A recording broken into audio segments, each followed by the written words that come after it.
My Govanen. Welcome to the Tolkien Lore Channel. I'm the Tolkien Geek, and I've done 2 or 3 videos before that I can think of on the topic of how Tolkien treats evil in his legendarium generally. I know I did one that compared Megamind to Morgoth, which is a rather interesting comparison, and also one where I've talked about the self-destructiveness of evil in Tolkien's world. Evil always seems to be harming itself.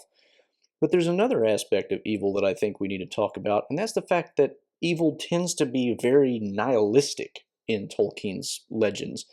And you can see this very explicitly in some of his later writings where he just starts ruminating about how he's going to make changes to the Silmarillion and even getting into the philosophical weeds. But we can see it pretty clearly in the stories too if we pay attention. So let's take a look at some of that.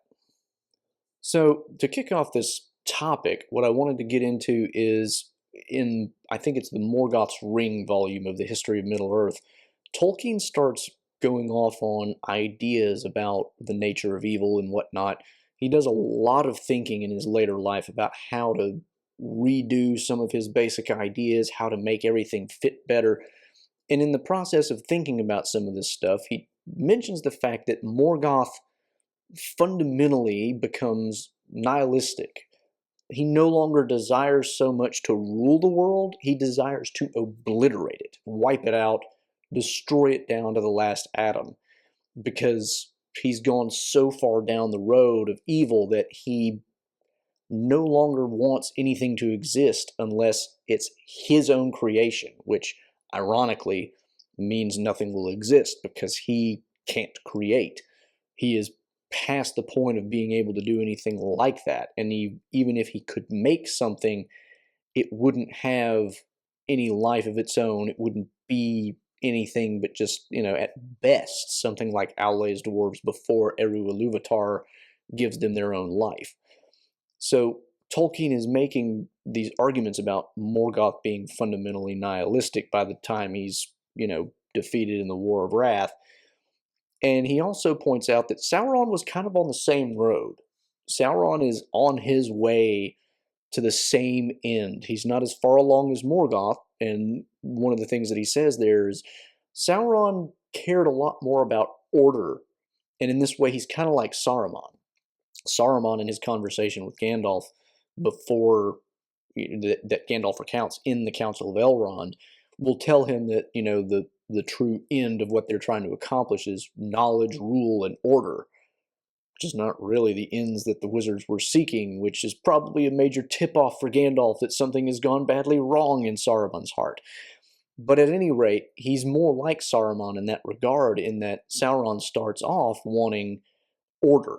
And what he sees in Morgoth is the power to achieve the order that he thinks is good. And again, Elrond even says in the Council of Elrond, nothing is evil in the beginning. Even Sauron was not so. So there's this idea that, you can become so destructive of others that eventually that becomes your end in itself. You just want to wipe everything out. And Sauron, though not as far along as Morgoth on this road, was traveling down the same path. Now, could Sauron have even achieved it? Probably not. Morgoth, maybe, had he had, no other, no Valar or anybody else to stop him, possibly, because he at least was of an order of power that potentially could do that sort of thing. But these aren't the only examples of nihilistic evil we get in Tolkien's stories.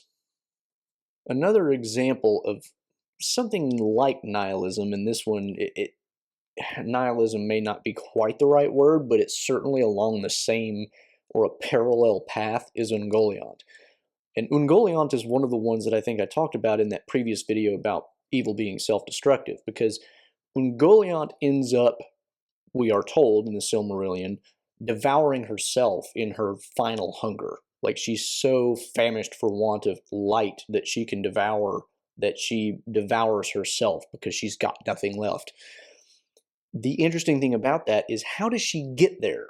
She gets there because originally what she's doing in the mountains to the south of, the Undying Lands, she's hiding out and sucking up light, and when she devours the light, that's what she uses to spew out her webs of darkness. And I mean, not webs that cast shadows, I mean webs that are like a darkness that you can feel. That's the level of malice that Ungoliant has. And that is what she feeds on, is light. She sucks the light out of the two trees of Valinor. She wants the Silmarils when she realized Morgoth has them. And she gets, chased away by the Balrogs and eventually goes to a forest that she ends up breeding lots more spiders, and that's where Shelob comes from. And Shelob ends up with a lot of the same tendencies as Ungoliant, although we don't really know her final end. But Ungoliant, her goal is just to devour all the light. But the problem there is that leads to a situation in which you have nothing left to devour.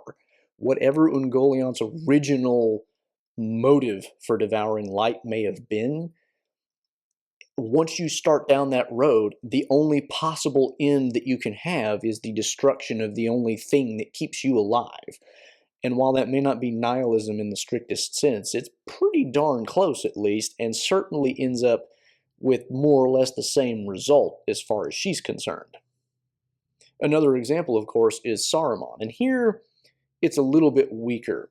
Saruman, as I mentioned, is a lot like Sauron in that what he desires, at least in part, is order. But what does he do whenever he has lost any hope or chance of succeeding in obtaining the ring or becoming a power of his own? He devolves into petty, wanton destruction.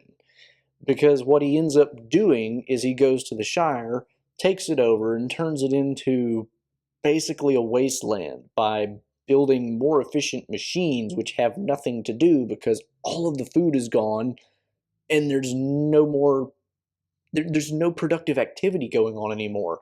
Like, hobbits are on the brink of starving because so much of the food has been stolen and it's all being collected and taken who knows where. We don't even know where it ends up. And Saruman, though he's not exactly seeking just the sheer destruction of everything, he's taken that first step down that road, I think, because what he's done, and he basically says this almost flat out to Frodo. He says, if you'd given me a little more time, I could have completely ruined this place, but you'll still find it hard to repair what damage I've done. Why? Petty revenge. I mean, that's all he's got out of it, really. It's just, he didn't like the fact that Frodo and his side won, and so he's just taking his revenge in whatever mean, petty, destructive way he can. Not that he gets anything out of it, because he really doesn't, other than the fact that he's now running a smaller show than he was in Isengard. But once you start down that road, what's the next thing he's going to do? If he'd been allowed to live and Wormtongue hadn't stabbed him in the back, what would he have done next? Tried to set up another petty tyranny somewhere and basically ruined other people's lives just for the fun of it? Once you go down that path, you can't do anything but the only thing to do from there is become more grandiose in your destructive designs. You can only get worse from there. And that means sooner or later his goal, if he gets that far, is going to be to have bigger tyrannies with more destruction and ultimately go the same route as Morgoth and Sauron. Now, the really small-scale versions of this, of course, are the orcs themselves. And here, this makes a lot of sense because orcs, and we can see this in different aspects of the Silmarillion and the Lord of the Rings, orcs, to the extent that they're doing much of anything that's not their own free will, and we're not sure really how much they have. I mean, like, the most free will things we see them talking about are getting away from the bosses, meaning Sauron, Morgoth, maybe less so Saruman because he hadn't quite gotten that crazy yet, but we hear some of the orcs in Mordor talking about, getting away and setting up on their own in the Misty Mountains or something like that. But what they're doing beyond that is like just wanton destruction. They love just hacking things for the sake of it. And we see this in numerous instances. Aragorn, Legolas, and Gimli, when they first set out in their hunt for Merry and Pippin, one of the three, I forget which, notes that They've trampled all this ground, and it's almost like they went out of their way to hack things that weren't, in their way. Why would they do that? They just make a huge trampling and their track is easy to follow. Treebeard will later say something very much along the same lines and point out that, one of the things that he detests about orcs is that they'll just hew down trees and leave them. Do nothing with them. It's like it's one thing to cut down a tree and use it for firewood if you have to, but to just cut it down and just leave it to waste? That's an orc thing to do. And another one here too is in the later story that he almost wrote a sequel to the Lord of the Rings. Tolkien started a story called The New Shadow, and one of the things that comes up early on in that story is the idea of, just taking fruit off of a tree and wasting it being orc work, or, similar actions like that. It's a really interesting story, by the way, and I've done a video on it, and you can check that out. I'll link to it. And if you want, if you don't have the copy of I want to say it's in the Peoples of Middle-earth, but whichever History of Middle-earth volume it's in, if you don't have it, Girl Next Gondor, which is an up-and-coming channel you should check out if you like Tolkien stuff, actually did a full read of the story, and I'll link to her video as well, because if you want to get the story in whole and you don't have access to the book, she does a pretty good reading of it. That being said, the story itself is really interesting, but this remark that comes up about, orc work, the idea that orcs just literally go out of their way to just break things, to make things worse. They've got it's like they have no creative bent except to create things that hurt, harm, and destroy. I mean, it's like their only, productive quality is producing things that hurt other people or kill other people. And in The Hobbit, we learn that they're actually kind of good at that. Not necessarily a thing you want to get good at. And you can almost hear a little bit of anti-war commentary in that. It's like they're really good at building weapons and hurting other people. You think Tolkien, after experiencing World War I, might have had maybe a little bit of an idea like, do we really want to be building all of these massive weapons that harm and maim and kill this easily? I don't know if that's what he intended, but it almost seems like maybe he was thinking along those lines sometimes. But certainly the idea that orcs don't really produce anything other than those things which just cause harm. And then when they're not making things, they're going out and just breaking things for the sake of it. I mean, literally just cutting down trees to let them rot. Cutting down fruit trees and not even taking the fruit. This idea.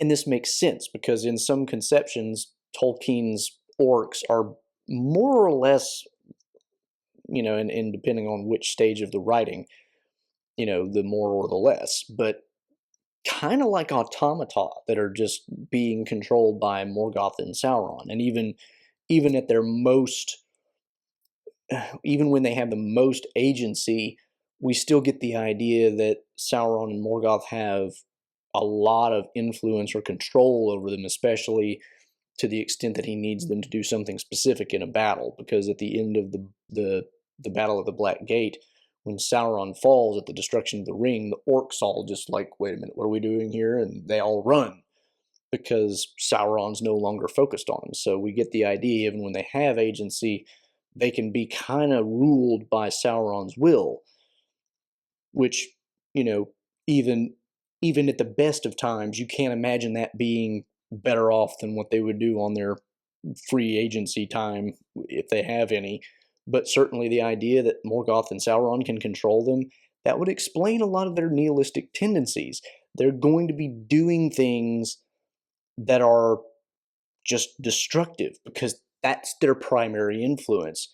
These godlike figures in their own worlds are aiming at that. And so what are they going to learn but the same thing? So orcs are kind of like the on the ground manifestation of this same principle, and that just is a reflection of the higher up level principle that Morgoth embodies, which is if it ain't mine, it don't need to exist, and it's gotta go.